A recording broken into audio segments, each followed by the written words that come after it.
से जब पूरे देश में राममय हो चुका है और राजनीति भी इससे अछूता नहीं कहा जाए, छत्तीसगढ़ की बात ही नहीं, जिसका महत्वपूर्ण बात हो रही है कि संविधान की धर्मनिरपेक्षता की जो बात है वो कहां तक है। राज्य का कोई धर्म नहीं होता, ये धर्मनिरपेक्षता है, स्वतंत्रता है, धार्मिक स्वतंत्रता है। आप कोई भी धर्म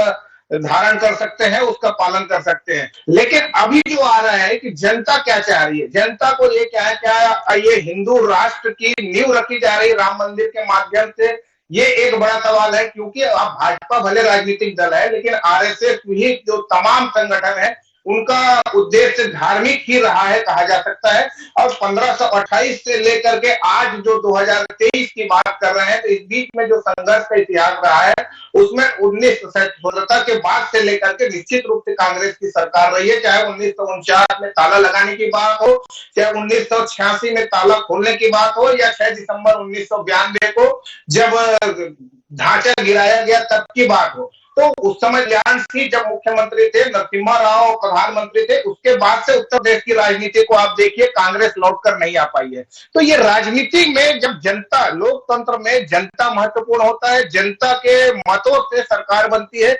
जनता का विचार यदि एक साइड हो रहा है, तो मुझे लगता है राजनीतिक का उस दिशा में, उसी बहाव में बहेंगे, जिसके चलते हुए लग रहा है कि 400 सीट का यदि भाजपा कर रही है तो उसमें राम मंदिर और हिंदुत्व का जो उनका विषय है वो एक महत्वपूर्ण विषय है। जो ममता बनर्जी की बात कर रहे हैं, ईश्वर अल्लाह तेरो नाम, तो धर्मनिरपेक्षता बनाम जो धर्म, मतलब कहने का मतलब स्पष्ट रूप से संविधान की बात, धर्मनिरपेक्षता की बात कर रहे हैं, सबके साथ विकास की बात हो रही है। लेकिन हिंदुत्व तो एक वोट बैंक की यदि बात करें, इसको वोट बैंक दृष्टि से यदि देखें, तो ये पूरी तरह से भाजपा अपने पक्ष में करने की कोशिश कर रही है। वहां पे सभी को जो लेने की बात हो रही है, उसमें कांग्रेस और अन्य तमाम दल, इंडिया के गठबंधन जो है आगामी चुनाव में इसको लेकर